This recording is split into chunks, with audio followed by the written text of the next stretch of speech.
Hello friends, कैसे हो आप सभी। तो हम आ गए हैं ये रिश्ता क्या कहलाता है के नए एपिसोड के साथ। तो फ्रेंड्स, आज के एपिसोड में हम देखेंगे नायरा जो है सारे घर वालों को कहती है कि त्रिशा के गुनहगार और कोई नहीं, लव कुश है। लव कुश की वजह से ही त्रिशा की ये हालत हुई है। वो अपने बेड पे जिंदा लाश की तरह बैठी है और कुछ बोल नहीं पा रही है।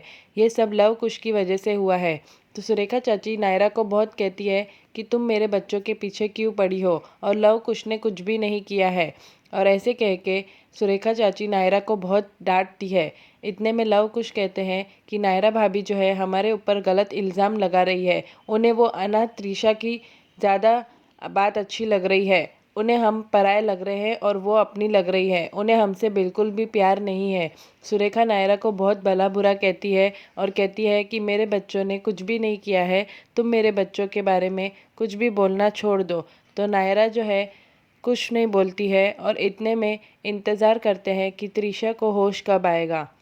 लव कुश को सुरेखा चाची कहती है कि तुमने कुछ भी नहीं किया है, और नायरा से बहुत भला बुरा कहती है। दादी भी नायरा से कहती है कि तुम हमारे बच्चों पर इल्ज़ाम लगाना छोड़ दो। हमारे बच्चे अच्छे घर के हैं और वो ऐसा कुछ भी नहीं कर सकते हैं। तो नायरा जो है कुछ नहीं कहती है और चुप हो जाती है। दादी भी उसे बहुत भला बुरा कहती है कि लव कुश की इसमें कोई भी गलती नहीं है, लव कुश ने कुछ भी नहीं किया रहेगा। नायरा के बहुत कहने पर भी कोई भी ये बात नहीं मानता है और त्रिशा के रूम में चले जाते हैं। त्रिशा के रूम में जाते हैं तो पता चलता है कि त्रिशा होश में आ गई है, बट वो कुछ बोल नहीं पाती है। तो दादी उसे बहुत भला बुरा कहती है कि हमने तुम्हें अपने घर में पनाह दी और तुम हमारे ही बच्चों पर इल्ज़ाम लगा रही हो। हमने तुम्हें अपना माना और तुम हमारे लव कुश को हमारे इल्ज़ाम लगा रही हो। और सुरेखा कहती है नायरा से कि तुम देख लो, त्रिशा ने भी कुछ बोला नहीं है।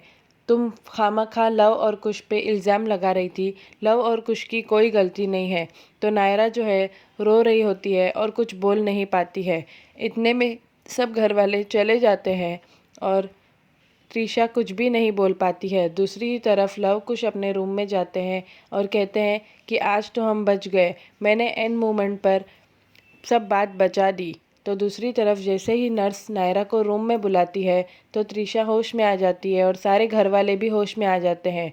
तो नायरा त्रिशा से कहती है कि तुम सबको सच बताओ कि आखिर सच क्या है। तो त्रिशा सबको बताती है कि उसकी यह हालत और किसी की वजह से नहीं, जबकि लव कुश और अभिषेक की वजह से हुई है। त्रिशा जैसे ही बताती है तो सब होश में आ जाते हैं कि ये सब सच में लव और कुश की वजह से ही हुआ है। कार्तिक ये बात सुनकर लव और कुश को रू हॉल में पकड़कर डंडों से मारता है और सुरेखा जो है रोती है, कहती है कि प्लीज़ मेरे बच्चों को बचा लो, उन्हें मारने मत दो। अखिल उसे रोकता है और कहता है कि नहीं, उन्हें मारने दो, उनकी ही गलती है। और कार्तिक उसे बहुत मारता है और उन्हें रूम में बंद कर देता है और कहता है कि तुम अब रूम से बाहर नहीं आओगे। इतने में अखिल जो है अपने बड़े भाई से कहता है कि सारी गलती मेरी है। जब बाप ऐसा होगा तो बच्चे तो ऐसे होंगे ही ना। मैंने भी अपने से छोटी उम्र की लड़की से अफेयर किया था, उस गलती की सज़ा मुझे अब मिल रही है। और लव और कुश कहते हैं एक दूसरे से कि हम लोग दोनों फंस गए, अभी तो हमें कुछ समझ में नहीं आ रहा, मुझे तो ऐसा लग रहा है कि मैं मर जाऊं। और यहाँ दूसरी तरफ घर वाले सब सोचते हैं कि इन दोनों को अब क्या सज़ा दी जाए। तो घर वाले कहते हैं कि इन्हें घर में ही सज़ा देनी पड़ेगी और बाहर कहीं पे भी ये बात नहीं पहुँचेगी। इतने में नायरा आ जाती है और कहती है कि यह पुलिस केस है, हमें पुलिस को बताना ही पड़ेगा। तो सुरेखा जो है बहुत रोने लग जाती है। अगर आपको मेरी वीडियो पसंद है तो लाइक करें और चैनल को सब्सक्राइब करना